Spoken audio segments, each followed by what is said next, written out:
ग्रंथन ते यद्यपि प्रसंग सब मिलत जुलत है।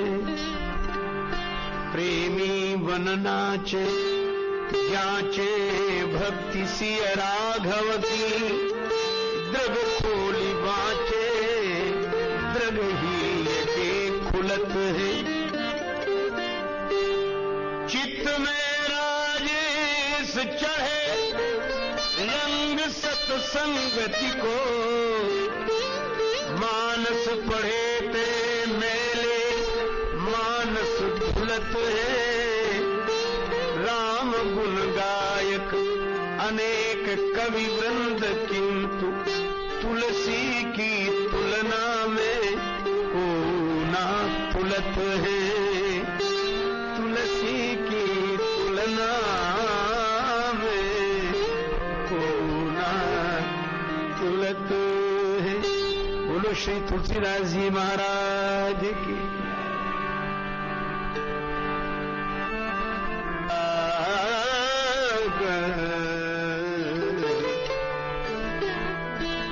जाकर नाम सुन शुभ होए, जाकर नाम सुन।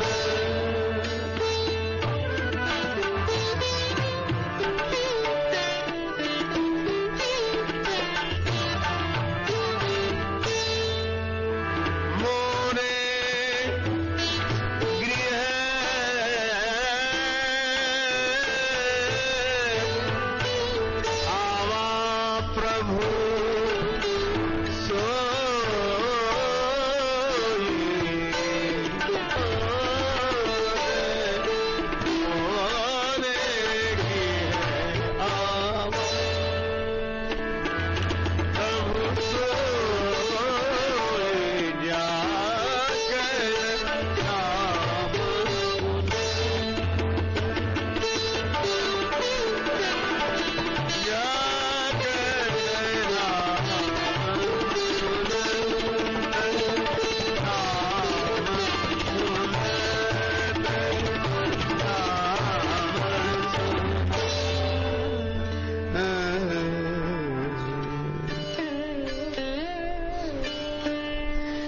ऐसा अनुभव करते हैं महाराज श्री दशरथ।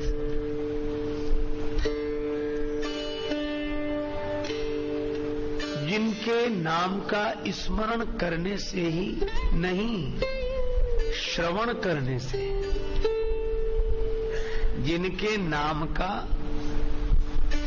स्मरण संकीर्तन करना तो अलग बात है, केवल श्रवण करने से, जाकर नाम सुनत शुभ हो। जीव का कल्याण हो जाता है, जीवन में मंगल ही मंगल हो जाता है। केवल भगवान का नाम श्रवण में पड़ जाने से। दशरथ जी सोचते हैं मेरे घर में वे ही सच्चिदानंद भगवान पुत्र रूप में प्रकट हो गए हैं।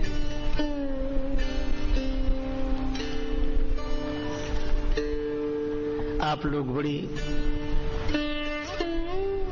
भक्ति भावना के साथ यहां उपस्थित होकर भगवान की मंगलमयी कथा श्रवण कर रहे हैं।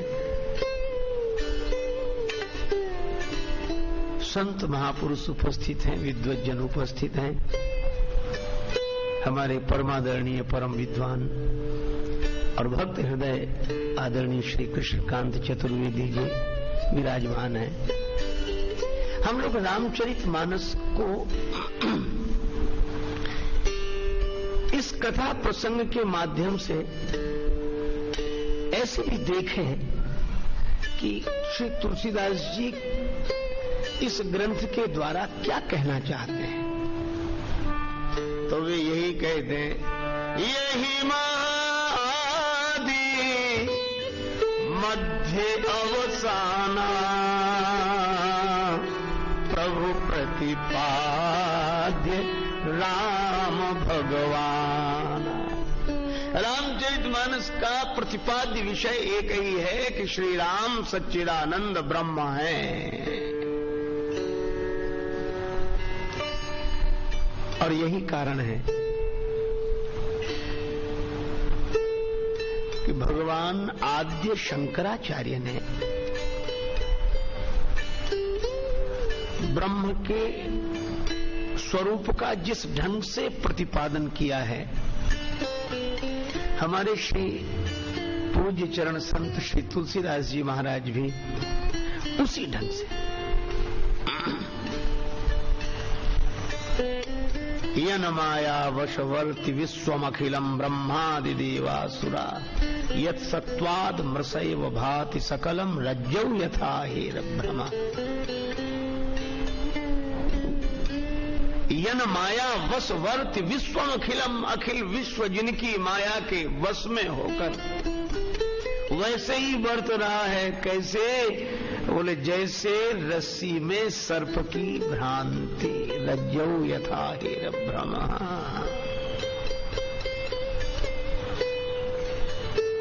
और यह आचार्य शंकर द्वारा निरूपित ब्रह्म का स्वरूप ही श्री तुलसीदास जी प्रतिपादित करते हैं। पर वे यहीं तक नहीं रुकते, इसके आगे कहते हैं यत् पाद प्लवमेकमेव ही भवाम्भोधे स्थितिर्षावताम, जिनके चरण कमल जहाज हैं भव सिंधु से पार ले जाने के लिए। मैं उन राम जी की वंदना करता हूं। वंदे हम तम शेष कारण परम, तम शेष अशेष कारण, जिनका कोई कारण नहीं है वे ही सबके कारण है। रामाख्य मीशम हरिम, रामाख्य राम जी के नाम से जिनको जाना जाता है, ऐसे उन प्रभु की मैं वंदना करता हूं। इसका अर्थ क्या है? जाकर नाम सुनत शुभ होई, मोरे गृह आवा प्रभु सोई। सोई का अर्थ ही यही है कि राम जी जो बालक के रूप में दशरथ जी के घर प्रकट हुए हैं, तो इन्हें केवल राजा का पुत्र ही मत मान लेना, राजकुमार ही मत मान लेना। वही शंकराचार्य भगवान जिस ब्रह्म का निरूपण कर रहे हैं, वही ब्रह्म सच्चिदानंद घन सगुण साकार होकर बालक के रूप में दशरथ जी अनुभव करते मेरे भवन में प्रकट हो गए। वही इसलिए तुलसीदास जी कहते हैं कि राम जी सच्चिदानंद ब्रह्म है। अच्छा चलो, यही तो तुलसीदास जी कहते हैं। भगवान शंकर क्या कहते हैं? झूठे सत्य जाई बिनु जाने, झूठे सत्य जाई बिनु जाने, जिमी भुजंग बिनु रजु पहचाने।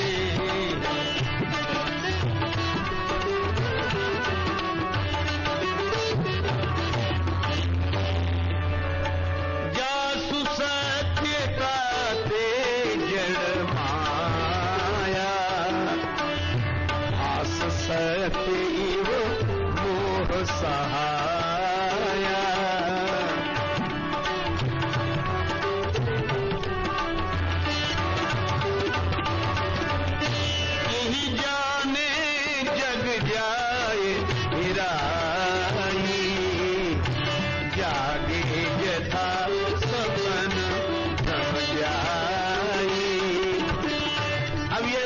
करते हुए शंकर जी जो कहते हैं उसकी संगति मिलाइए इस प्रसंग से। क्या कहते हैं शंकर जी? बंदौ बाल सोई राम, सब सिद्धि सुलभ जगत जिस नाम। भगवान शंकर कहते हैं बंदों बाल रूप सोई सोई राम। और दशरथ जी भी तो यही कहते हैं मोरे गृह आवा प्रभु सोई।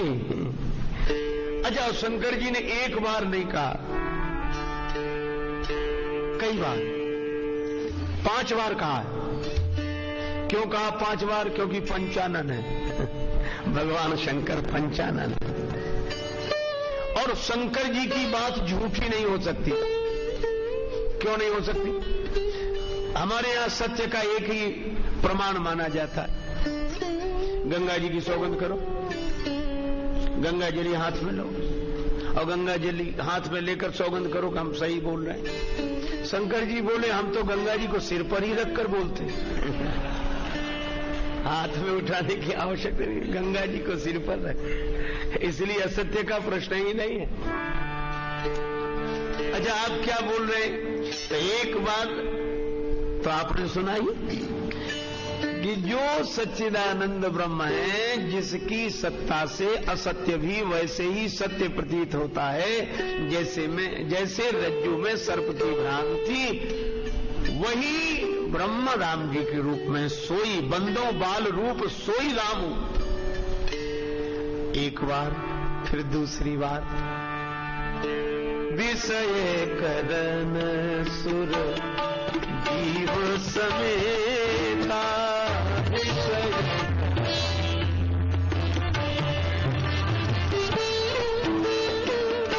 सकल एक ते एक सवेता, सकल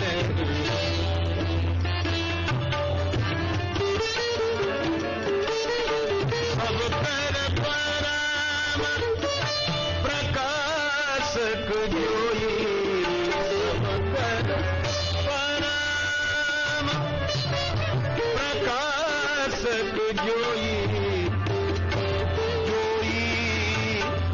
फिर कहेंगे राम अवधपति सोई राम,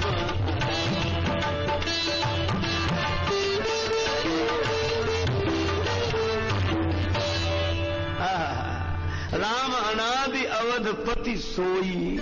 सोई पहले बंदों बाल रूप सोई रामू, दूसरी बार राम अनादि अवधपति सोई। और फिर कह दे पुरुष प्रसिद्ध प्रकाश निधि प्रगट परावरना,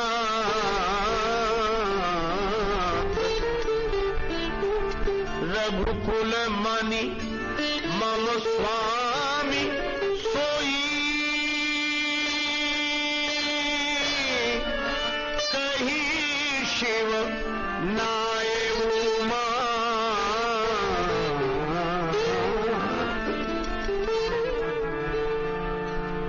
यहां भी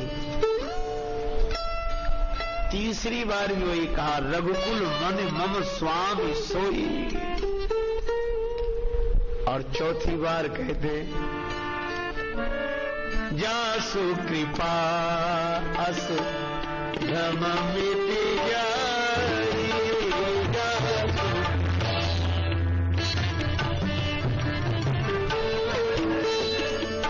गिरिजा सोई कृपा रघुरा,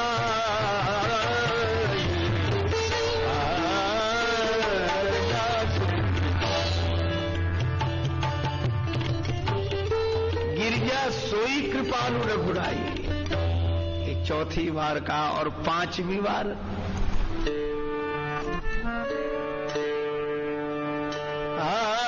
बिनु पग चलई सुनई बिनु काना, कर बिन कर्म करई विधि नाना, तन बिनु परस नयन बिनु देखा, ग्रहई घ्राण बिनु बासय सेखा, आनन रहित सकल रस भोगी, बिनु वाणी वक्ता बड़ जोगी, अस सब भांति अलौकिक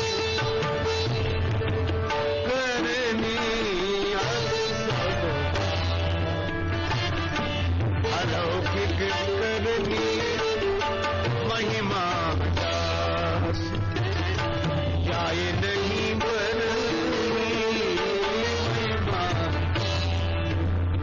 इसके बाद कहते हैं यही इमिका वही वेद बुध जाहि धरहि मुनि ध्यान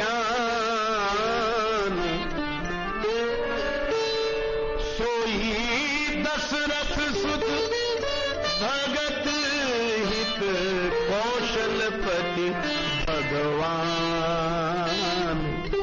5 बार कहा भगवान शंकर ने सोई सोई सोई सोई सोई, वही है वही है वही है। देखो भले ही कोई कहता रहे कि नहीं ये अलग है और वो अलग है, पर शंकर जी कहते हैं वही है। और जो अलग अलग बताते शंकर जी मालूम उनके लिए क्या कहते हैं? कहीं सुनई अस अधम नर ग्रसे ये मोह पिशाच पाखंडी हरिपद विमुख जान ही झूठ न साच। अज्ञ अकोविद अंध अभागी काई विषय मुकुर मन लागी। इतने अपशब्दों का प्रयोग किया गया है। भगवान शंकर ने कहा कि जो ऐसा कहते हैं वे मूढ़ हैं, ना समझ हैं। एक सज्जन मुझसे कहने लगे श्री कबीरदास जी का नाम लेकर के, उन्होंने कहा है एक राम दशरथ का बेटा, एक राम घट घट में बैठा, एक राम का सकल पसारा, एक राम सब जग से न्यारा। तो बोले कितने? 4 राम तो यही हो गए। एक राम बोले संत की वाणी है, वे भी 4 बता रहे हैं। हमने कहा कबीरदास जी ने तो 4 कहा ही नहीं, वे तो हर बार एक ही कहते, एक राम दशरथ का बेटा, एक राम घट घट में, एक राम का सकल पसारा, एक राम सब जग से न्यारा। वे तो यही कहते हैं कि इन 4 में एक ही राम है। तो बोले ऐसे तो हमने सोचा ही नहीं। हमने कहा सरलता के लिए ऐसे कर लिया करो कि वही राम दशरथ का बेटा, वही राम घट घट में बैठा, उसी राम का सकल पसारा, वही राम सब जग से न्यारा।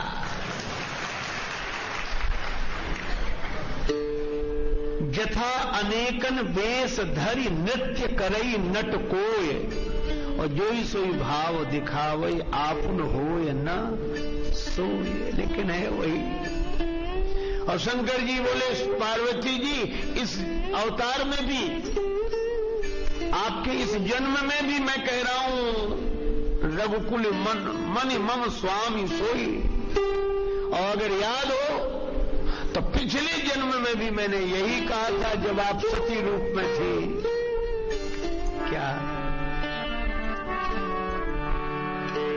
सोई मम इष्ट देव रघुवीरा,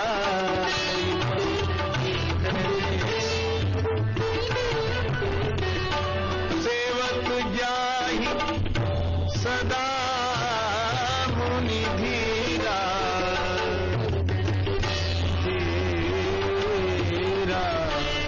सोई मम इष्ट देव।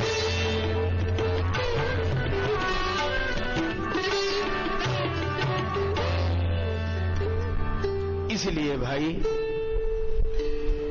राम जी सच्चिदानंद ब्रह्म हैं। और एक बात कहूं, कई बार लोग कहते हैं कैसे तो सभी सच्चिदानंद हैं। मैं कहता हूं बिल्कुल ठीक कहते हैं आप, पर हम लोग स्वरूप की दृष्टि से सच्चिदानंद हैं, शरीर की दृष्टि से नहीं है। आत्म दृष्टि से सब स्वरूप है, चित स्वरूप है, आनंद स्वरूप है, पर शरीर की दृष्टि से नहीं। पर महात्मा महर्षि वाल्मीकि जी कहते हैं राम जी स्वरूप से सभी सच्चिदानंद होंगे, लेकिन आप तो चिदानंदमय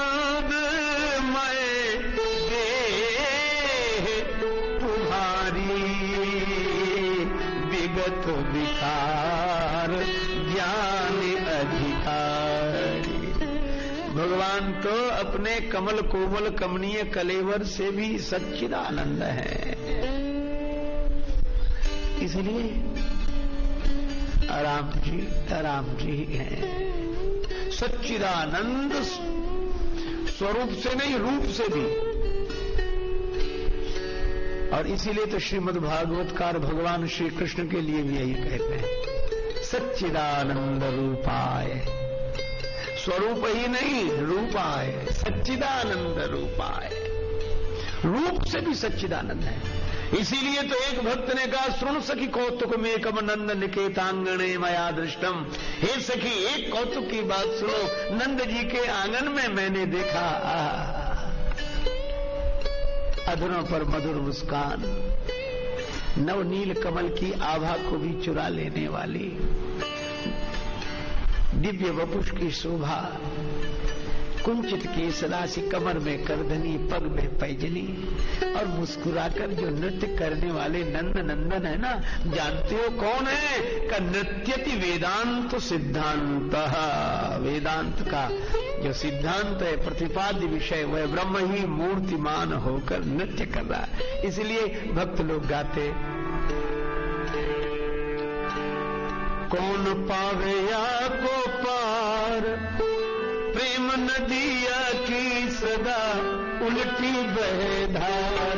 कौन पावे या को पार, प्रेम नदिया की सदा उल्टी बहे धार।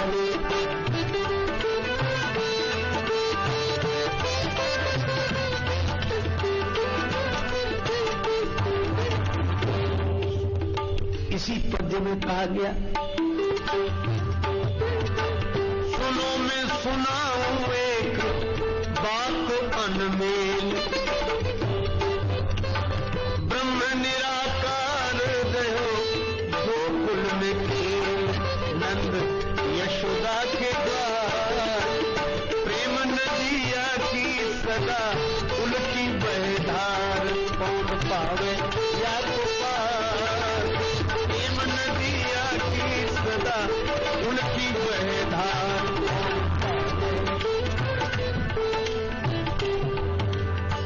सच्चिदानंद भगवान ही श्री कृष्ण रूप में अवतरित हुए हैं, प्रकट हुए हैं, और वे ही सच्चिदानंद घन श्री राम रूप में अवतरित हुए हैं। अच्छा, एक बात और, श्री राम और श्री कृष्ण में स्वरूपतः कोई भेद नहीं है।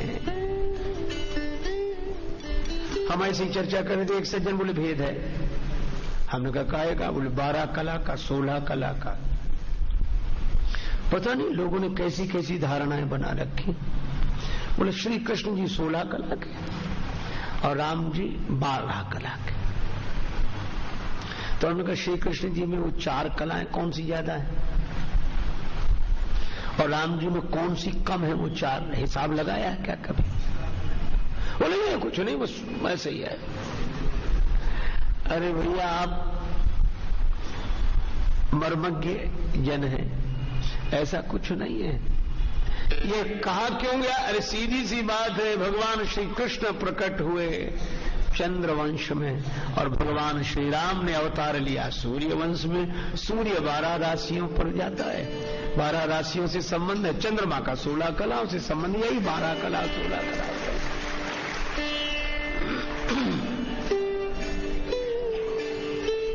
इसलिए अच्छा, अब तुलसीदास जी की संगति देखो।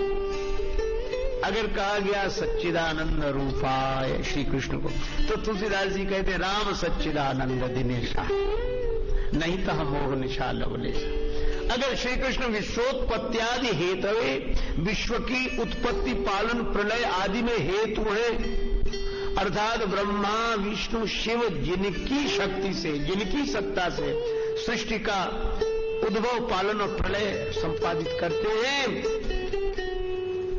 तो तुलसीदास जी भी कहते हैं उपजहि शंभु विरंचि विष्णु भगवाना, उपजहि जासु अंश ते नाना। तापत्रय विनाशाय, त्रैताप विनाश करने की शक्ति श्री कृष्ण की है, भगवान की है। तो तुलसीदास जी भी कहते हैं दैहिक दैविक भौतिक तापा, राम राज्य नहीं काहुई व्यापा। श्री कृष्णाय वयम नुमा, ऐसे श्री कृष्ण को हम प्रणाम करते हैं। तो तुलसीदास जी कहते हैं तरई न बिनु से मम स्वामी, राम नमामि नमामि नमामि। जो श्री राम है वही श्री कृष्ण, जो श्री कृष्ण वही श्री राम। अच्छा, इन दोनों की जब चर्चा चलती है तब मुझे गोस्वामी पूज्य चरण श्री बिंदु जी महाराज की वह पंक्तियां स्मरण में आती हैं जिसमें वे कहते हैं, दास रघुनाथ का नंद सुत का सखा, कुछ इधर भी रहा कुछ उधर भी रहा, और सुख लिया श्री अवध और ब्रजवास का, कुछ इधर भी रहा कुछ उधर भी रहा। मैथिली ने कभी मोद मोदक दिया, राधिका ने कभी गोद में ले लिया, मातु सत्कार में नित्य होकर मगन, कुछ इधर भी रहा कुछ उधर भी रहा। खूब पाई प्रसादी है रघुराज की, खूब जूठनी मिली यार ब्रजराज की, भोग मोहन छका दूध माखन चखा, कुछ इधर भी रहा कुछ उधर भी रहा। एक बात और कही, एक तरफ द्वार ड्योढ़ी के दरवान हूं, एक तरफ यार मोहन के दरमियान हूं, घर रखाता हुआ जर लुटाता हुआ, कुछ इधर भी रहा कुछ उधर भी रहा। अंतिम पंक्तियां बहुत मार्मिक हैं जिसमें वे कहते हैं, जब किसी ने पूछा कि इधर उधर रहना ठीक नहीं, एक तरफ रहो, या तो राम जी की तरफ या कृष्ण जी की तरफ। बिंदु जी महाराज कहते हैं, इस जमाने में ऐसे बहुत लोग हैं जो न इधर के रहे न उधर के रहे। इस जमाने में ऐसे बहुत लोग हैं जो न इधर के रहे न उधर के रहे, और बिंदु दोनों तरफ ले रहा है मजा, कुछ इधर भी रहा कुछ उधर भी रहा। इसलिए श्री राम और श्री कृष्ण हमारे भारत के सनातन धर्म के दिव्य आधार हैं। तभी सूरदास जी कहते हैं, हमारे राम कृष्ण आधार, सूरदास दो नाव चढ़ो है, कोई उतारे पार। अब आप देखें, भगवान श्री राम का जिन परिस्थितियों में अवतार होता है, भगवान श्री कृष्ण का भी उन्हीं परिस्थितियों में अवतार होता है। एक बात और कह दूं, फिर कथा प्रसंग को आगे बढ़ाऊं। एक सज्जन बोले, समय समय पर होता है समय समय की बात, किसी समय का दिन बड़ा किसी समय की रात। दूसरे संत ने कहा कि समय समय पर होता है समय समय की बात, राम जन्म का दिन बड़ा कृष्ण जन्म की रात। और राम जी पधारे दिन में और श्री कृष्ण भगवान आए रात्रि में। तो हमारी संस्कृति ने हमको सहारा दिया कि दिन में भी भगवान आपके साथ हैं, रात में भी भगवान आपके साथ हैं। हम दिन रात भगवान से अपने को जोड़कर रखें। अब श्री राम जी की ललित बाल लीलाओं का, भगवान श्री कृष्ण की लीलाओं का हम दर्शन करें, उसके पूर्व इनके अवतार की जो पृष्ठभूमि है उस पर विचार करें। रावण ने अपने भाइयों के साथ घोर तप किया। ब्रह्मा जी और शंकर जी वरदान देने के लिए गए। स्वयं शिव जी कहते हैं, मैं ब्रह्मा मिली वर देना, मैं ब्रह्मा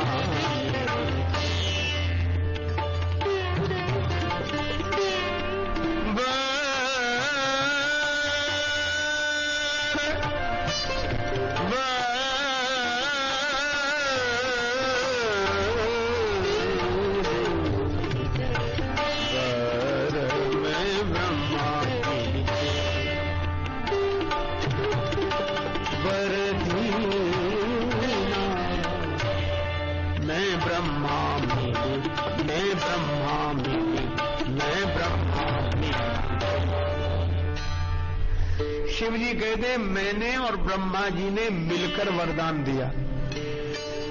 अब यह बड़ी विचित्र घटना है। अब तक आपने यही सुना होगा और पढ़ा होगा कि जिसके लिए तपस्या करो वो एक देवता आता है, वरदान देकर चला जाता है। और यहां दो आए, ब्रह्मा जी और शंकर जी। क्यों? क्योंकि ये जानते थे कि रावण क्या वरदान मांगने वाला है। और रावण ने वरदान क्या मांगा? हम काहू के मर ही न मारे। कैसा विचित्र वरदान है कि हमको कोई न मार सके। और इसमें व्यंग क्या है? चाहे हम सबको मार डालें, हमें कोई ना मार सके, हम सबको मार डालें। हमारा कोई विरोध न करे, हम चाहे सबका विरोध करें, हम चाहे सबको मिटाएं पर हमें कोई न मिटाए। पर ऐसा हो ही नहीं सकता। जो किसी का दिल जलाता खुद भी जलता है जरूर, और शम्मा तो जलती रहेगी परवाना जल जाने के बाद। ऐसा हो ही नहीं सकता कि मिटाने वाला न मिटे। रावण कहता हम काऊ के मरे ही न मारे, हमको कोई न मार सके। ब्रह्मा जी बोले इसीलिए मैं शंकर जी को साथ लेके आया हूं। क्यों? बोले एक कारण तो ये कि अपने चेले को समझाओ कि आज तक ऐसा हुआ है कि जिसका जन्म हो उसकी मृत्यु ना हो। और 10 खोपड़ी वाला है राम, चाहे सोचने की 10 गुनी शक्ति आ जाए, पर ऐसा हो नहीं सकता कि जिसका जन्म हो उसकी मृत्यु ना हो। और दूसरा कारण यह है, ब्रह्मा जी बोले सृष्टि के जन्म से हमारा संबंध है, क्योंकि सृष्टि का उद्भव ब्रह्मा जी के द्वारा और सृष्टि का संहार शंकर जी के द्वारा। तो जन्म के देवता ब्रह्मा जी और मृत्यु के देवता शंकर जी। ब्रह्मा जी बोले इसीलिए इन्हें साथ ले आया हूं। तुम सोच रहे हो कि हमको कोई ना मार सके, मृत्यु के देवता साथ हैं। तो जन्म के देवता के साथ मृत्यु के देवता क्यों? मानो संकेत यह है कि जन्म के साथ ही मृत्यु जन्म ले लेती है, जन्म के साथ ही मृत्यु जन्म ले लेती है। दीपक बुझने को जलता है, मरण सदा से जीवन के ही आंचल में पलता है। दीपक बुझने को जलता है। सोचा समीर ने इसे बुझा दूं, बुझा नहीं पर जलने वाला, विघ्न आए पर रुका नहीं, कर्तव्य मार्ग पर चलने वाला, बुझा पूर्ण कर्तव्य निभाकर रुक जाना तो निर्बलता है। दीपक बुझने को जलता है। दीप दान देता सुदृष्टि को, जब तक होता नहीं उजाला, अंधकार को कर प्रकाश में बुझ जाता है जलने वाला।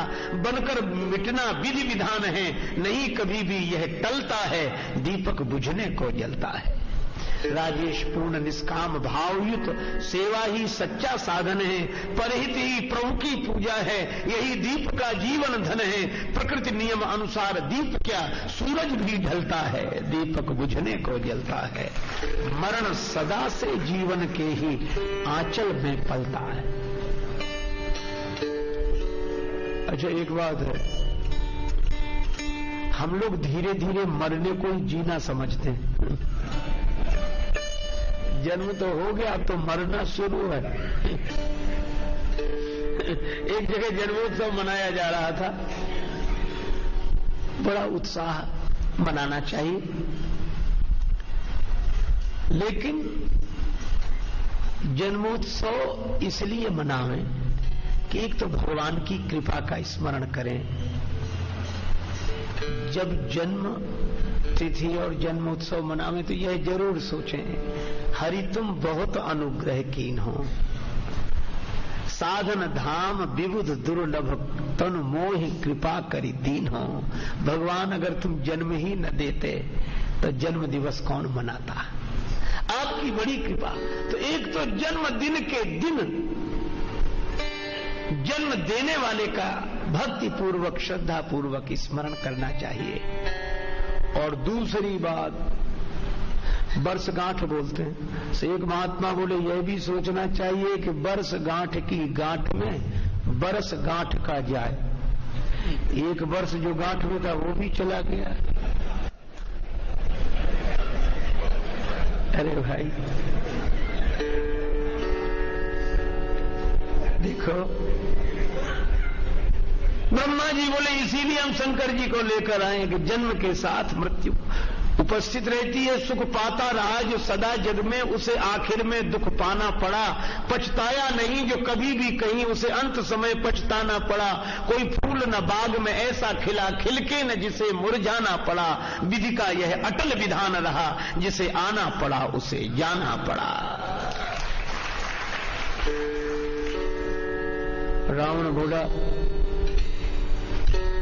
तो ऐसा नहीं हो सकता कि हम न मरें। ब्रह्मा जी बोले नहीं हो सकता। शंकर जी की तरफ देखा, शंकर जी बोले नहीं हो सकता। रावण बोला तो संशोधन कर दो। संशोधन क्या? हम मरे तो मनुष्य के हाथ से मरे, और मनुष्य के साथ एक नाम लिया, वानर मनुज जाति दुई बारे वानर मनुज वानर मनुज जाति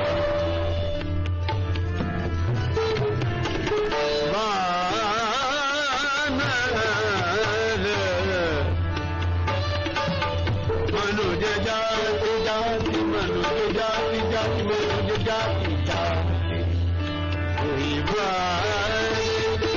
वानर मनुज जाति। अगर मरे तो हम दो के हाथ से, बंदर और मनुष्य। अजीब वरदान है। रावण दानवी स्वभाव वाला है, दानवता की वृत्ति उसके जीवन में प्रकट हुई है, और दानवता चाहती है कि हम कभी न मिटे, चाहे हम सबको मिटा डालें, हम सबको मिटाएं पर हमें कोई ना मिटाए। पर रावण ने वरदान मांगा कि मनुष्य के हाथ से मरे, तो संकेत क्या है कि ये दानवता जब मिटेगी तब मानवता के द्वारा ही मिटेगी, इसके अलावा कोई उपाय नहीं है। दानव मानव के द्वारा ही, दानवता को मिटाने के लिए मानवता। इसलिए रावण कहता मनुष्य के हाथ से मरे। लेकिन अब एक संकेत आप और ध्यान देंगे कि बंदर और मनुष्य के हाथ से, ऐसा मनुष्य जो बंदर का स्वामी हो। पर समस्या क्या है? उसी मानव के द्वारा दानवता मिटेगी जो मनुष्य बंदर का स्वामी हो। और ये बंदर कौन है? अगर देखा जाए तो बंदर अपनी चंचलता के लिए बहुत प्रसिद्ध है। शाखा से शाखा पर जाए, कभी स्थिर नहीं रहता। इसी तरह ये मन कभी स्थिर नहीं रहता, ये मन ही बंदर है। कबीरदास जी महाराज ने तो व्यंग किया है। वे कहते हैं, एक अचंभा हमने देखा बंदर दूहेगा, दूध को सब पी ले, घी वो बनारस जाए।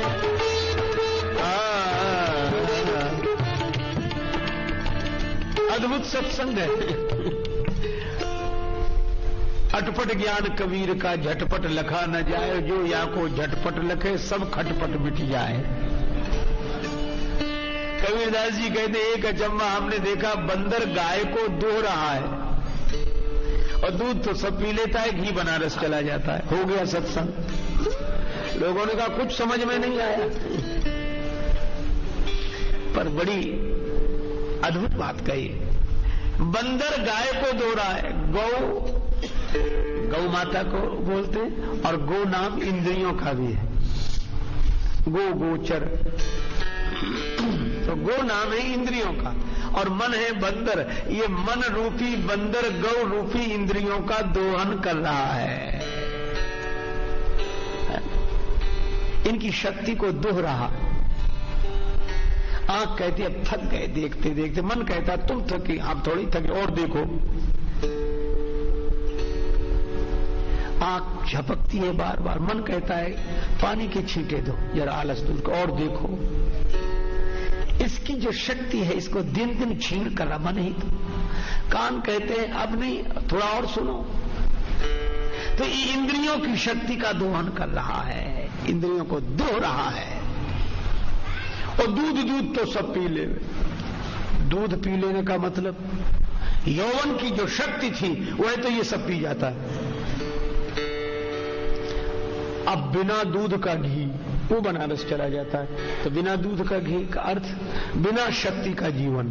अब आया बुढ़ापा, न हाथ उठे न पांव उठे, ये बिना दूध का घी है।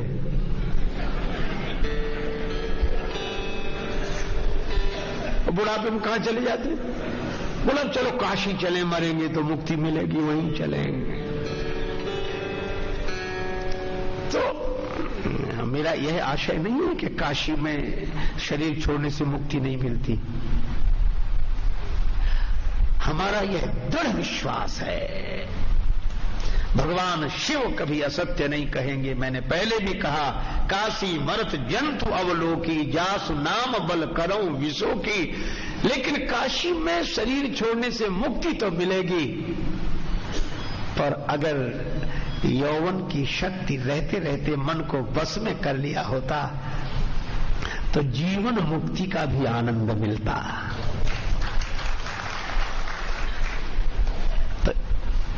तो कबीरदास जी की भाषा में यह मन बंदर है, मन बंदर है। अच्छा, तो इस बंदर का जो स्वामी हो, इसका अर्थ है वही मनुष्य, वही मानव दानवता पर विजय प्राप्त कर सकता है जिसने अपने मन को अपना सेवक बनाया हो। मन जिसके बस में हो, जो मन के बस में न हो। और जो मनुष्य मन के बस में हो, उससे क्या दानवता मिटेगी?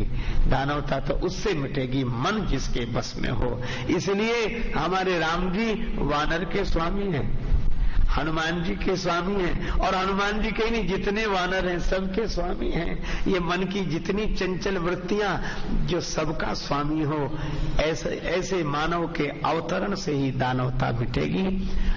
तो इसीलिए हमारे श्री राम जी को तुलसीदास जी महाराज 3 दृष्टियों से देखते हैं। नाना पुराण निगमागम सम्मतम यद रामायणे निगदितम क्वचिदन्यतोपि।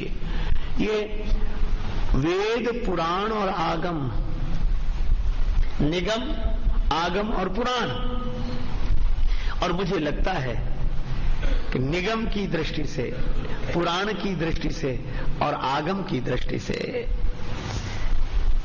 वेद से पूछा गया कि राम जी कौन है, तो वेद भगवान ने कहा कि राम जी तो सच्चिदानंद ब्रह्म है। तो वेद दृष्टि से श्री राम ब्रह्म है। और पुराण की दृष्टि से, पुराणों से पूछा गया राम जी कौन है, बोले यह भगवान है। और जब आगम से पूछा गया कि राम जी कौन है, तो वही श्री वाल्मीकि जी की उक्ति, रामो विग्रहवान धर्म।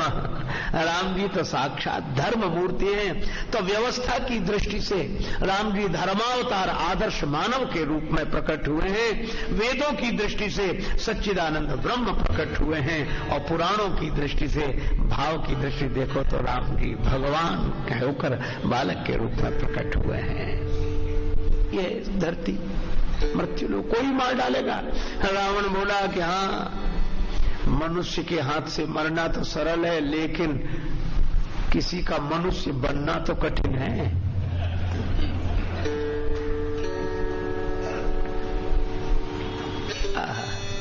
इस युग के महान कवि नीरज जी की पंक्तियां हैं, अब तो मजहब कोई ऐसा भी चलाया जाए जिसमें इंसान को इंसान बनाया जाए।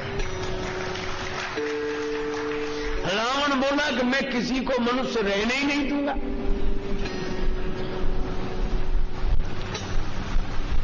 ये 10 खोपड़ी वाले आदमी, आप विचार करो, जब ये एक खोपड़ी वाले आदमी किसी को बहका दें तो आदमी आदमी नहीं रहता। एक खोपड़ी वाला भी अगर किसी को बहका दे तो आदमी आदमी, पर 10 खोपड़ी वाला बहकाए, कोई आदमी आदमी नहीं बचा। मानव का रूप तो बचा, मानवता चली गई। पृथ्वी पर मानवता बची ही नहीं। रावण ने इतना अत्याचार किया, इतना अत्याचार किया, सब राक्षस हो गए। किसी ने कहा तो राक्षस कैसे होंगे? अब तुलसीदास जी उनके नाम बता रहे हैं, राक्षसों के भी नाम सुनो। कहते हैं कुमुख अकंपन कुल सरद, धूम केतु अतिकाय, एक एक जगजीत सके ऐसे सुभट निकाय। ये राक्षसों के नाम भी अपने आप में अर्थ लिए हुए हैं। कुमुख, तुलसीदास जी कहते हैं सुमुख कौन? जनकपुर की माताएं राम जी की चर्चा कर रही हैं तो सुमुख हैं। जिनके मुख से भगवान का नाम निकले, भगवान के गुण निकले, वह सुमुख है। और जिसके मुख से गालियां निकले और दूसरे की निंदा निकले, किसी को सहन ही न करे दूसरे की बुराई, यही कुमुख है। कुलिशरद, वज्र की तरह दांत जिसके। वज्र की तरह दांत का अर्थ है ये कि दूसरे की प्रगति जिनसे सहन न होती, जब देखो तब दांत ही पीसते रहें, कब मौका लगे तो खा जाएं इसे, यही कुलिशरद है। कुमुख और अकंपन, अकारण दूसरे का द्रोह करने वाले, इतने बड़ा पाप करने पर भी जो कांपते नहीं, जो अकंपन है, चाहे जितना पाप करे उनको लगता ही नहीं है कि पाप है। धूमकेतु, धूम्र धुआं, केतु माने झंडा, जो दूसरे का धुआं देखकर अपना झंडा लहराना चाहे।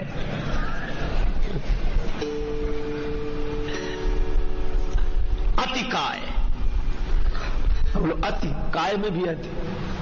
अरे काया अपने लिए खाए सो खाए, इतना थोड़े ही कि खाएं तो हम ही खाएं, दूसरे कोई खा ही ना पाए। अतिकाय ऐसे ऐसे उत्पन्न हो गए। तुलसीदास जी कहते हैं, मां नहीं मातु पिता नहीं देवा, न माता को माने, न पिताजी को माने, न देवताओं को माने, साधुन सन करवा वही सेवा।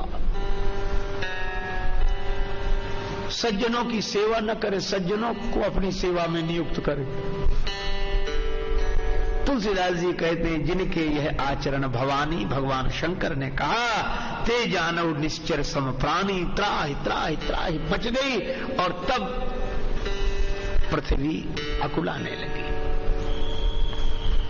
अब पृथ्वी माता ने गौरूप धारण किया और यही कहा, ब्रह्मा जी के पास मुनि महात्माओं को लेकर गई कि पहाड़, नदी, वृक्ष आदि का भार मुझे भार नहीं लगता, लेकिन जस मुह गरु एक पर द्रोही। देखो कितनी बड़ी बात है।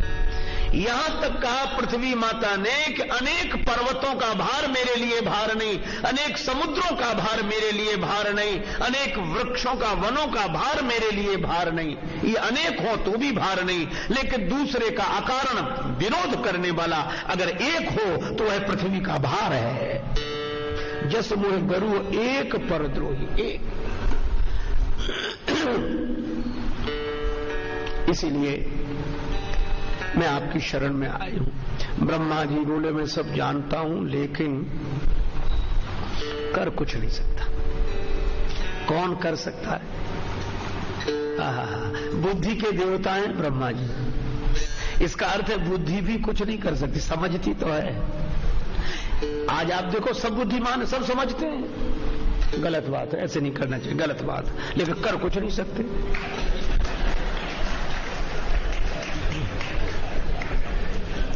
जैसे मुझे नहीं, गलत बात हो ना, ऐसे नहीं कहना चाहिए, वो गलत बात है, वो ऐसे नहीं करना चाहिए। समझते हैं लेकिन क्या करें, समझ कर कुछ नहीं सकते। तो बोले कौन कर सकते? ब्रह्मा सब जाना मन अनुमाना, मूढ़ कछु न बसाई। ब्रह्मा जाना मन अनुमाना, मूढ़ कछु न बसाई। जाकर दासी, जाकर दासी, सो अविनाशी हमरे उतोर सहाई। जाकर दासी, सो हमरे उतोर सहाई।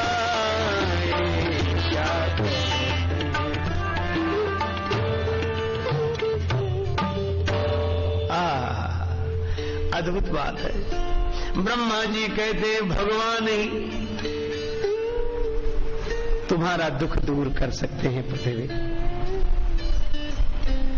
अच्छा भाई, यह कथा संकेत क्या करती है कि बुद्धि जब कुछ न कर सके तो इसका अर्थ है कि बुद्धि ने अपनी असमर्थता स्वीकार की और परमात्मा की शरण ग्रहण की। जीवन का सबसे मूल्यवान क्षण वही है जब हम अपनी असमर्थता स्वीकार करके हार कर हरि की शरण में चले जाएं। यही जीवन की सबसे बड़ी सार्थकता है, भगवान का स्मरण। बड़ा मंगलमय सूत्र हाथ लगा कि भगवान का स्मरण करो, लेकिन भगवान का स्मरण शुरू नहीं हुआ, झगड़ा शुरू हो गया। ये अद्भुत बात है। रामचरितमानस की कथा यह भी संकेत करती है कि सबसे पहला झगड़ा तो भगवान के नाम पर ही शुरू हुआ।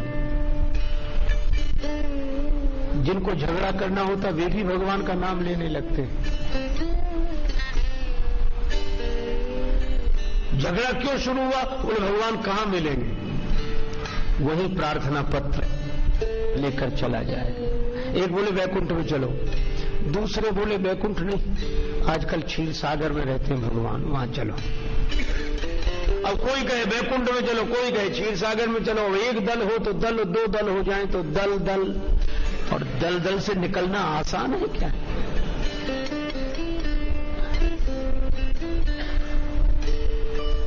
लेकिन धन्य है हमारे महात्मा तुलसीदास जी, वे मान्य महामति मानव थे, सब जाति लगी उनको तुलसी, और तुलसी दल में दल ही दल हैं, पर दूर रहे दल से तुलसी। इसीलिए हमारे तुलसीदास जी किसी दल की बात नहीं करते, वे तो दिल की बात करते हैं। अब झगड़ा शुरू कि वैकुंठ चले कि क्षीर सागर। अब वैकुंठ वालों ने प्रचार किया नहीं वहीं है, वहीं। क्षीर सागर वाले नहीं, उनकी बात मत सुनना, वहीं है क्षीर सागर में। अब वैकुंठ में अब झगड़ा शुरू, अपना अपना मत। और इसीलिए जितने मत वाले हैं ये सब मत वाले ही हैं। ये मत वाले, ये कीमत वाले नहीं। कीमत वाले तो तब बने जब भगवान के प्रेम में मत वाले बने। अच्छा, मेरा आशय यह नहीं है कि मत न हो, मत की बड़ी महिमा है, बड़ी कीमत है। हमारे बड़े बड़े आचार्यों ने अपने मत रखे हैं, इसलिए उनका सम्मान करना चाहिए। और मैं दूसरी बात कह रहा हूं, मत हो, मतवाद नहीं। इसे अच्छा एक साधारण सी बात है, मैं आपसे पूछूं तो आप सोचेंगे। अच्छा, मिठाई की दुकान पर हम लोग जाते हैं, जो मिठाई खाने के बड़े शौकीन होते दुकान पर जाकर बैठते हैं। अच्छा, आप यह बताइए, मिठाई की दुकान देखी होगी, कई चीजें वहां रखी दिखाई देती, उनमें कौन सी चीज का नाम मिठाई है?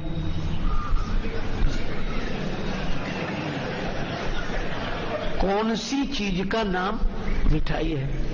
किसी का नहीं, और दुकान मिठाई की है। अच्छा चलो, अब दूसरी बात समझ लो और विचार करो। क्या? बोले पहली बात तो ये कि कौन सी चीज का नाम मिठाई है, और दूसरी बात यह कि उनमें कौन सी ऐसी चीज है जो मिठाई ना हो। कोई किसी का नाम मिठाई नहीं है, और कोई ऐसी चीज नहीं है जो मिठाई ना हो। अच्छा, अब एक बात देखना, कोई जलेबी खा रहा है, हम देखते कई बार, और बगल में बैठा हुआ आदमी लड्डू खा रहा है, तब तक बोले हम तो गुलाब जामुन दे दो। अच्छा, अब एक ये तीन बैठ गए, जलेबी, लड्डू और गुलाब जामुन वाले, आपस में झगड़ते हैं क्या? क्या लड्डू वाला कहता है कि नहीं जलेबी नहीं, लड्डू खा, या गुलाब जामुन वाला कहता है कि अच्छा गुलाब जामुन। और मुझे कभी लगता है कि मतों के नाम पर झगड़ने वालों को क्या मिठाई खाने वालों जितनी भी समझ नहीं है?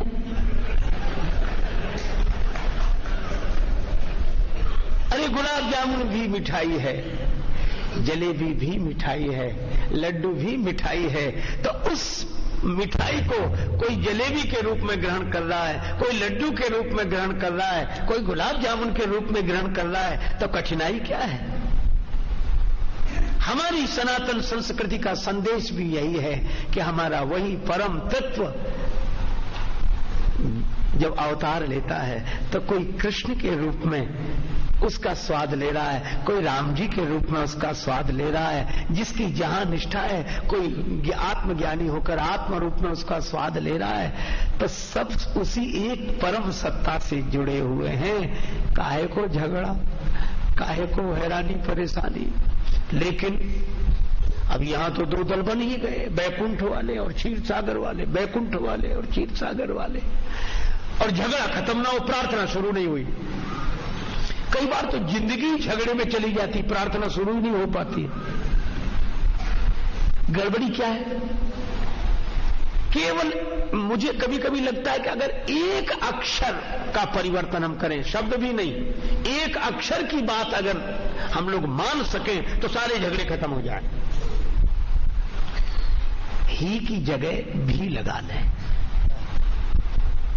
लड्डू भी मिठाई है, जलेबी भी मिठाई है, गुलाब जामुन भी मिठाई है, कोई झगड़ा नहीं होगा। और जहां ही लगाया, लड्डू ही मिठाई है, तो जलेबी वाला कहे कैसी बात करते हो, क्या जलेबी मिठाई नहीं है? वो कहेगा ये ही मिठाई है। ये हमारे सारे झगड़े तो ही की वजह से ही हो रहे हैं। अरे कहना होना यह चाहिए कि वह भी है, यह भी है, भगवान का वह रूप भी है, भगवान का यह रूप भी है, भगवान निराकार भी है, भगवान साकार भी है, भगवान श्री कृष्ण के रूप में भी है, भगवान श्री राम के रूप में भी है। अब यह अलग बात है कि अब आप कहेंगे जब सब समान है तो सबको मानो। अब ये कोई बात हुई कि मिठाइयां सब समान है तो क्या सबको खाएगा? वो खाने वाला है, उसकी जो रुचि होगी उसे चुन लेगा।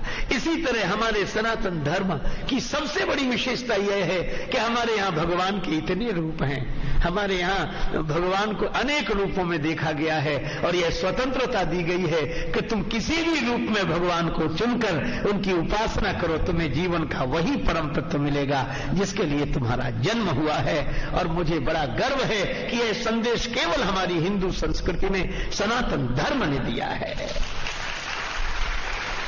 हम अनेक में एक को देखते हैं, अनेक में एक को देखते हैं। और इसीलिए पार्वती जी ने कहा कि ये लोग झगड़ते रहे और आप, पृथ्वी माता बड़ी दुखी, कि अभी तो दानवों की वजह से दुखी थी, दानवों की वजह से दुखी थी, अब देवताओं की वजह से दुखी।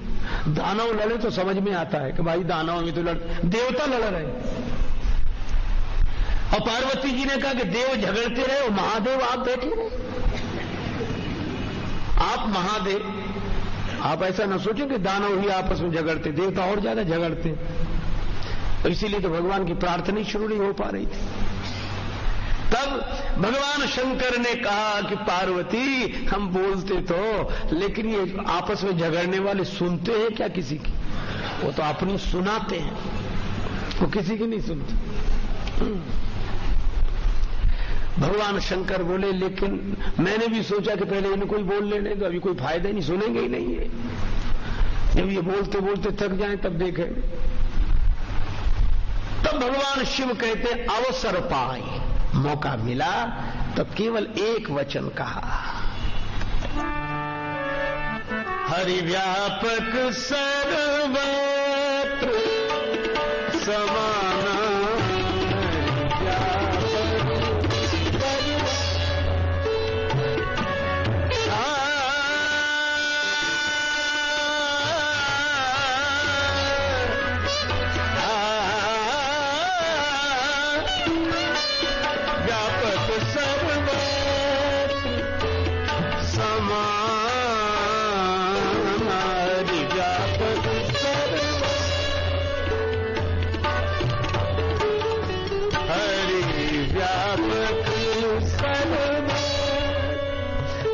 शंकर बोले कि भगवान सर्वत्र व्याप्त हैं, समान रूप से। तो जो कहा भगवान शिव ने कि ईश्वर सर्वत्र व्याप्त है, बैकुंठ वाले बोले ये तो हम भी मानते हैं, लेकिन बैकुंठ में जरा ज्यादा है। क्षीर सागर वाले बोले व्याप्त तो हम भी मानते, पर वहां जरा ज्यादा है। शंकर जी बोले ना कम ना ज्यादा, सर्वत्र समाना, सब जगह समान रूप से है। और मैं आपसे निवेदन करूं, जितने भगवान मंदिर में हैं, मंदिर में जितने भगवान हैं जिस रूप में, घर में भी उतने ही हैं, पर घर में दिखाई नहीं देते, इसलिए तो हम मंदिर में जाते हैं। और मंदिर में जाना तब सार्थक हो जाए जब घर में भी भगवान दिखाई देने लगे। और यह भी अद्भुत संगति है। इन लोगों ने, शंकर जी ने जब कहा कि सर्वत्र समान व्याप्त हैं, तो देवताओं ने कहा तो मिलेंगे कैसे? बोले ये दूसरी बात है, प्रेम ते प्रकट हो ही मैं जाना।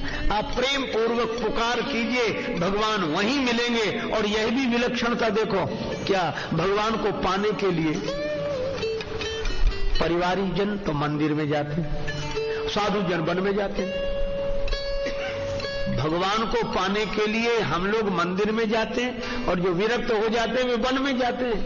पर अद्भुत बात है, क्या दशरथ जी को यही तो खुशी है कि मुझे न वन में जाना पड़ा और न मंदिर में जाना पड़ा, मोरे गृह आवा प्रभु सोई, घर में। अगर सर्वत्र समान न होते तो क्या घर में मिलते? अरे जाने दो, राम जी तो गृह में ही आए, गृह में। राम जी तो राजा के गृह में आए, लेकिन राम जी से भी अधिक गजब कर दिया भगवान कृष्ण ने। बोले राम जी तो गृह में आए, श्री कृष्ण तो बंदी गृह में। इसका यह अर्थ नहीं कि भगवान घर में ही रहने वालों को, अरे जेल में भी कोई रहे तो भगवान मिल जाते हैं मंदिर। हरि व्यापक सर्वत्र समाना, प्रेम ते प्रकट हो ही मैं जाना। और शिव जी कहते हैं मोर वचन सबके मन माना, साधु साधु कर ब्रह्म बखाना। और वहीं प्रार्थना की गई, जय जय सुरनायक जन सुखदायक प्रणत पाल भगवंता। तो मानो भगवान शंकर ने यह कहा कि भगवान सर्वत्र समान रूप से व्याप्त है, इसलिए आपको कहीं भटकने की जरूरत नहीं। आप जहां हैं वहीं प्रेम से पुकारो, भगवान वहीं प्रकट हो जाएंगे। और हमारी संस्कृति ने तो अद्भुत संदेश दिया, पत्थर के खंभे में से भी भगवान प्रकट हुए। न भगवान कहीं गए, न पत्थर के खंभे कहीं गए। अगर किसी का अभाव है तो प्रहलाद का, प्रहलाद जी हो, भक्त का अभाव है, भक्ति के भाव का प्रभाव ऐसा है कि भगवान कहीं भी प्रकट हो जाते हैं। और भगवान ने आश्वासन दिया कि डरो मत, मैं अवतार लेकर आ रहा हूं। अच्छा कहा? ते दशरथ कौशल्या रूप ले दशरथ रूप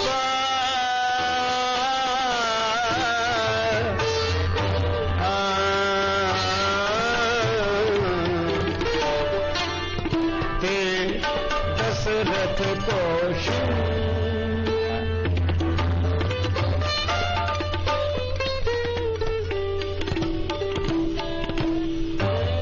मुझे बात याद आई, एक संत से किसी ने पूछा कि महाराज अब तो पाप बहुत बढ़ रहा है, पृथ्वी पर बड़ा अत्याचार हो रहा है, भगवान अभी भी नहीं आ रहे? इतना अत्याचार, इतना पाप बढ़ गया तो भी भगवान नहीं आ रहा? महात्मा मुस्कुराए, बोले ये तुमसे किसने कह दिया कि पाप बढ़ जाने से भगवान आते हैं? अधर्म, बोले सुना है, यदा यदा ही धर्म से ग्लानिर्भवति भारत, जब जब हो धर्म के हानि, सुना है। महात्मा बोले सुना तो है, लेकिन एक बात याद रखो। क्या? बोले भगवान पापियों के कारण नहीं आते, भगवान तो भक्त के कारण आते हैं। भगवान तो आज भी आ जाएं, पर दशरथ कौशल्या तो हो तब तो भगवान आए, वसुदेव देवकी तो हो तब तो भगवान आए। धन्य है महाराज दशरथ। इसीलिए महाराज दशरथ को कहा गया अवधपुरी रघुकुल मणि राव, रघुवंश मणि है महाराज दशरथ। किसी ने कहा कि इस रघुवंश की यशस्वी परंपरा में अनेक महिमामय महिपाल हुए, किसी को रघुवंश शिरोमणि नहीं कहा। दशरथ जी को क्यों? तुलसीदास जी बोले इसलिए कि इस वंश में महाराज भागीरथ हुए जो गंगा जी को प्रकट किए, महाराज हरिश्चंद्र जिन्होंने सत्य को प्रकट किया, महाराज दिलीप जिन्होंने सेवा का आदर्श उपस्थित किया, महाराज रघु जिन्होंने दान की यशस्वी परंपरा प्रकट की, पर तुलसीदास जी बोले दशरथ जी के मुकाबले का कोई नहीं। कहा क्यों? बोले भले ही किसी ने गंगा जी को प्रकट किया हो, किसी ने सत्य को, किसी ने सेवा को, किसी ने दान को, पर धन्य है महाराज दशरथ, इन्होंने तो सच्चिदानंद भगवान को ही प्रकट कर दिया, इसलिए दशरथ जी जैसा कोई नहीं। अधिक कहा जय सम को नहीं। अच्छा, जैसे महाराज दशरथ वैसी माता कौशल्या, तो पुनीत कौशल्या देवी। मुझे बाल लीला की एक बात याद आई। राम जी मचल गए, माता कौशल्या की साड़ी का आंचल पकड़ लिया। जननी की साड़ी को अंचल गई रूठे राम, मैया मोहि चंद देहु वचन उचारे। चंद्रमा चाहिए। मां कौशल्या बोली, लाल जी भूतल पे ससिकों उतारिवों का खेल लाल। क्या चंद्र को धरती पर उतारना खेल है? अनहोनी बात नहीं बस की हमारे है। पर राम जी रोए जा रहे, नहीं नहीं नहीं, चाहिए चाहिए। कवितावली में संकेत है गोस्वामी जी का, कबहू ससी मांगत आरी कने। राम जी रो रहे, क्यों? सोचत राजेश राम जननी तुम्हारे गे, सर्वशक्तिमान सुत होई के पधारे हैं। अभूतल पे चंद को उतारी वो कठिन काह, आपने तो रामचंद्र भूमि पे उतारे हैं। तो चंद्र की कौन कहे रामचंद्र को जो धरती पर उतार ले, वो माता कौशल्या है। तो इसलिए धन्य हम लोग इनका स्मरण करें। सीताराम जी की प्यारी रजधानी लागे, रजधानी लागे, मोहे जी को सरजू जी को पानी लागे। सीताराम जी की प्यारी रजधानी, मोहे जी को सरजू जी को पानी लागे। धन्य कौशिला धन्य केकई, धन्य सुमित्रा मैया, धन्य भूप दशरथ जी के आंगन खेलत चारे भैया। मीठी तोतली रसीली प्रभु बानी लागे, प्रभु बानी लागे। मीठो मीठो सरजू जी को पानी लागे। दशरथ के यहाँ, माता कौशल्या के यहाँ, माता सुमित्रा, माता के यहाँ चार सुकुमार कुमारों का जन्म हुआ। सभी महाराज दशरथ से कहने लगे, पाए शुभ समाचार नृप के कुमार भये, औदपुरवासी मन फूले ना समाये हैं, आए अनुराग भरे भूप को बधाई देन, नाए नाए शीस तिन वचन सुनाए हैं। धन्य भूपाल मणि राजेश रघुवंश धन्य, और धन्य धन्य जननी सपूत जिन जाए हैं। जीवन को फल पायो अवध निवासिन ने, चौथे पुन भूपति ने चार फल पाए हैं। और दशरथ जी को जो पता लगा, दशरथ पुत्र जन्म सुनि काना, मानहु ब्रह्मानंद समाना।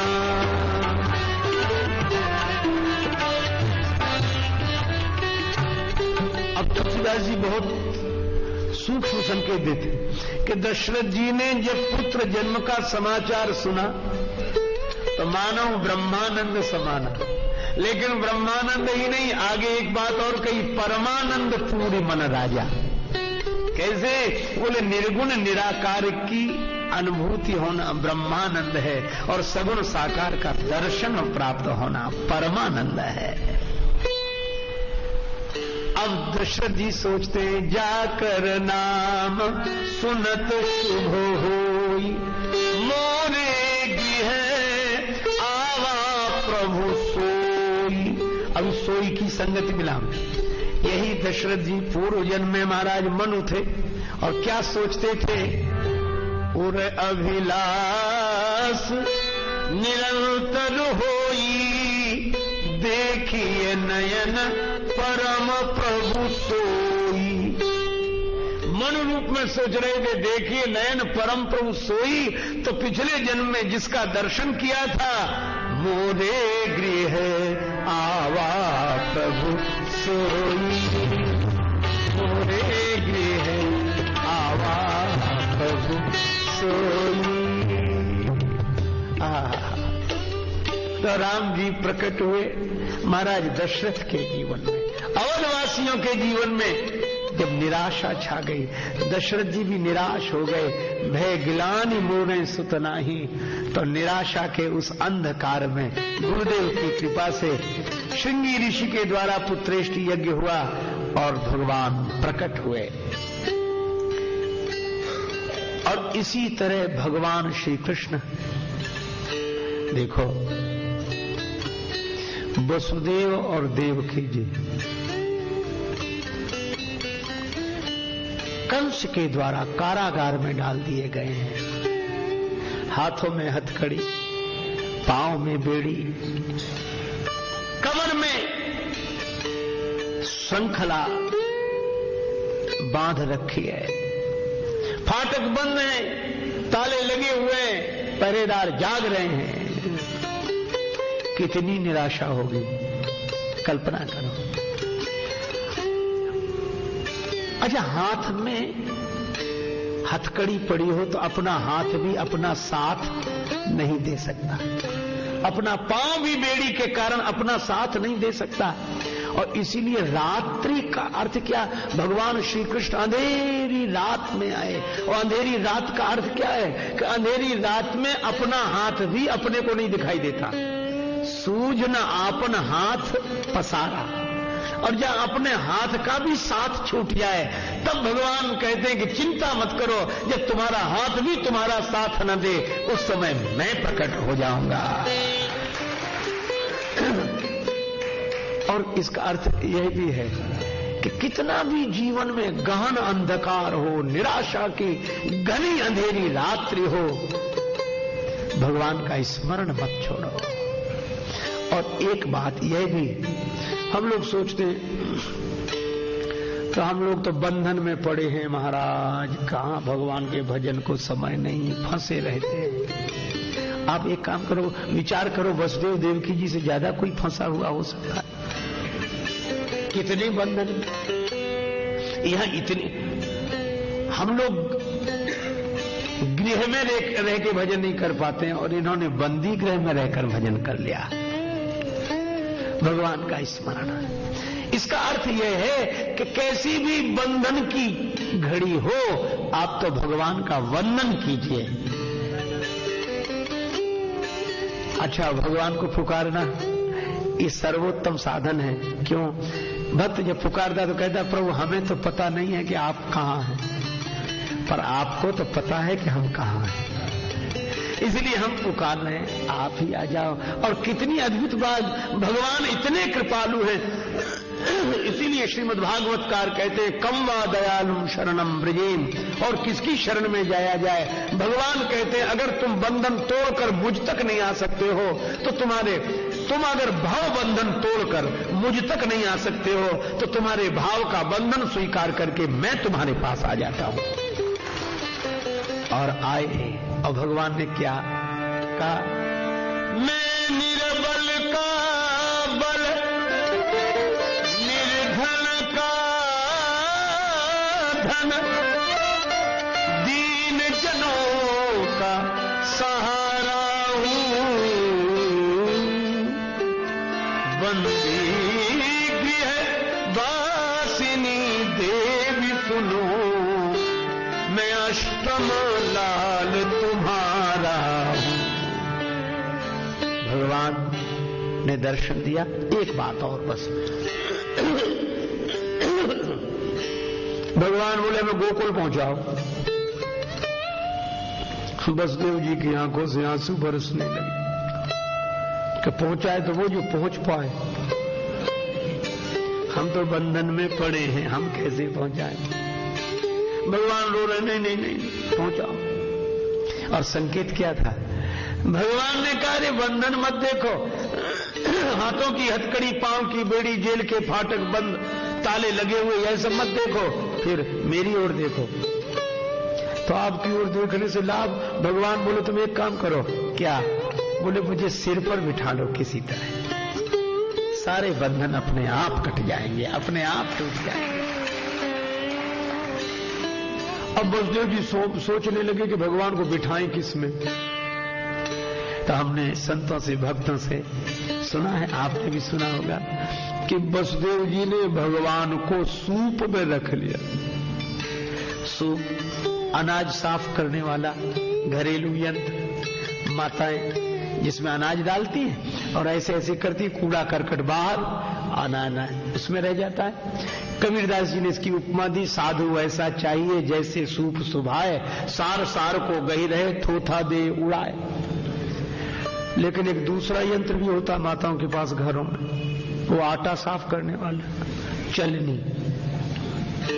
चलनी की विचित्र विडंबना क्या है? चलनी में आटा डालो और ऐसे ऐसे हिलाओ, कूड़ा करकट सब इकट्ठा, सार सार सब नीचे। समाज में भी दो ही तरह के लोग होते हैं, कुछ सूप की तरह होते हैं जो सार सार अपने पास रखते, कूड़ा करकट फेंक देते बाहर, और कुछ चलनी की तरह होते हैं, कूड़ा ही करकट इकट्ठा करते, सार सार सब नीचे। कोई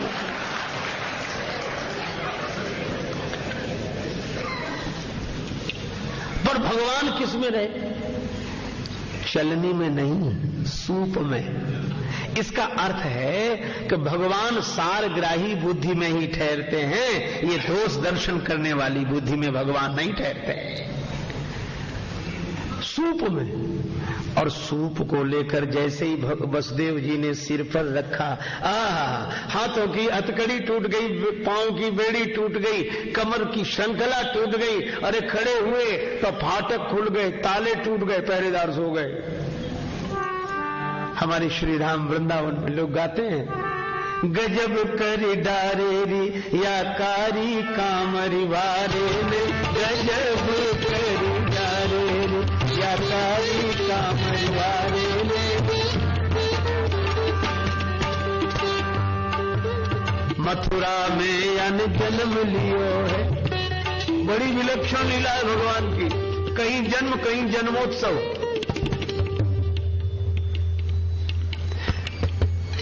देव रटे अपनी अपना, विधि के परपंच न जात निहारे, और बेटा भयो वसुदेव के धाम, और दुंदुभि बाजित नंद के द्वारे।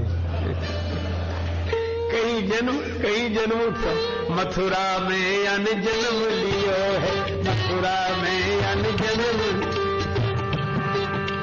गोकुल बजत नगारे रिया कारी कामरवारे, गजब करी डारे या कारी कामरवारे।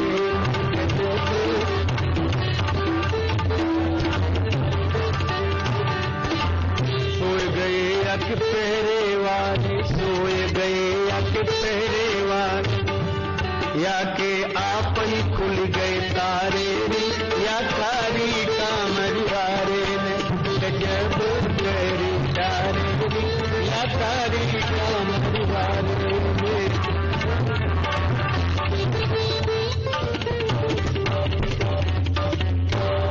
वसुदेव जी चले, जमुना जी ने रास्ता रोक लिया, वसुदेव जी फिर भी आगे बढ़ते गए। किसी ने कहा कि जमुना जी बढ़ रही, जल स्तर बढ़ता चला जा रहा है, और क्या कर रहे हो, फिर भी आगे बढ़ रहे हो, प्रतिकूल धारा है। वसुदेव जी ने कहा कि सामने कैसी प्रतिकूल धारा है, क्या बढ़ रहा है, मैं नहीं देखता। क्यों? बोले मैं तो उसका ध्यान करता हूं जिसको सिर पर बिठा रखा है, सिरोधार्य है। तो कैसी भी प्रतिकूलता है, भगवान सिर पर है, चिंता काहे करते हो, आगे बढ़ो। और भगवान ने क्या किया? अपने चरण छुला दिया, और जमुना जी ने जो भगवान के चरण छुए रास्ता दे दिया। इसका अर्थ है कैसी भी प्रतिकूल परिस्थिति आए, भगवान के चरणों में डाल दो, अपने आप रास्ता मिल जाएगा। ले वसुदेव चले गोकुल को, ले वसुदेव या के जमुना चरण पखारे, रिया कारी कामर वारे ने गजब कर।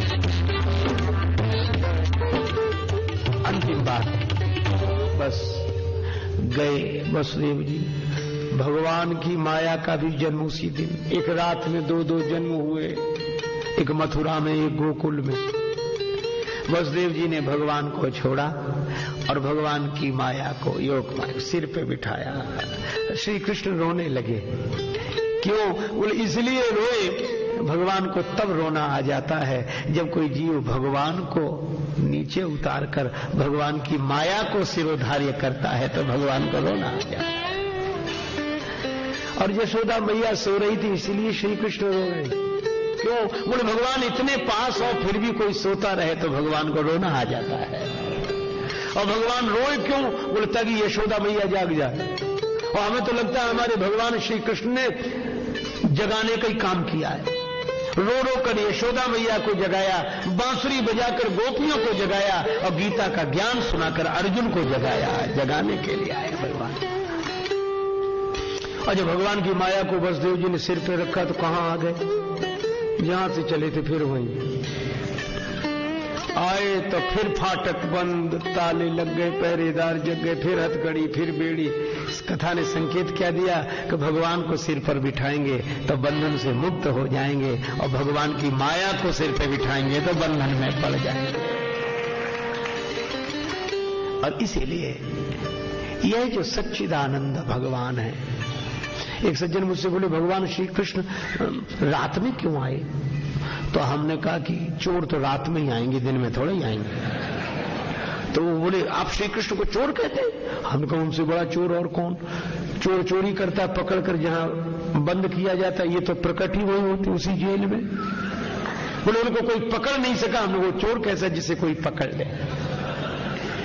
लेकिन श्री कृष्ण कैसे चोर हैं? नवाम भुज श्यामल कांति चौरम श्री राधिकाया हृदय से चौरम अनेक जन्मार्जित पाप चौरम चौराग्रगण्यम पुरुषम नमामि। शरणागत के समस्त पाप ताप संताप को चुरा लेने वाले श्री कृष्ण हैं। श्री राधिका जी के हृदय को चुरा लेने वाले श्री कृष्ण हैं। और अपने कोटि कोटि कंदर्प दर्प दमनीय कमल कोमल कमनीय कलेवर की आभा से नवाम भुज की श्यामलता को चुरा लेने वाले श्री कृष्ण हैं। गोकुल क्यों? बोले लीला तो गोकुल में ही होती है। गो नाम इंद्रियों का, कुल माने समूह। भगवान की लीला तो इन इंद्रियों के बीच में ही होती है। कहीं रूप का दर्शन, कहीं गुण का श्रवण। इसलिए भगवान श्री कृष्ण भी तब आए जब निराशा का घना अंधकार था, और भगवान श्री राम भी तब प्रकट हुए जब दशरथ जी निराश हो गए, भय गिलानी मोरे सुत नाहि। तो वही सच्चिदानंद भगवान प्रकट हुए हैं श्री कृष्ण के रूप में उधर और श्री राम के रूप में इधर। इसलिए महाराज दशरथ कहते हैं मोरे गृह आवा प्रभु सोई, और आप यह ध्यान करते हुए जाएं। देखो तुलसीदास जी कहते मैंने दशरथ जी के आंगन में देखा राम जी को। ठुमक चलत रामचंद्र, ठुमक चलत रामचंद्र, बाजत पैजनिया ठुमक चलत रामचंद्र, रामचंद्र। तुलसीदास जी से पूछा गया क्या चाहते हो? तुलसीदास जी बोले कि दशरथ जी के आंगन में विहार करने वाले भगवान तुलसी मन मंदिर में बिहरे, मेरे मन में आ जाएं, तो हम लोग भी भगवान को मन में बसावें। और श्री कृष्ण भगवान से भी एक भक्त ने कहा माखन चुरा कर भागे। एक भक्त ने कहा कहां भाग रहे हो? देख रहे चोरी करके आए, कहीं छिपने की जगह ढूंढ रहे हैं, और ऐसा अंधेरा हो जहां कोई हमें न देख सके। तो भक्त ने कहा कि मेरे मन में बैठ जाओ, इतना अंधेरा और कहीं नहीं मिलेगा जितना मेरा मन में है। भगवान बोले बैठ तो जाऊंगा, पर जहां मैं बैठूंगा वहीं उजाला हो जाएगा।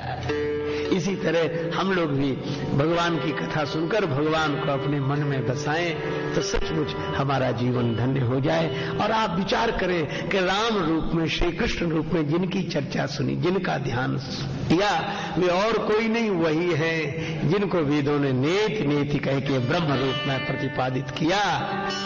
जाकर नाम सुनत शुभ होई,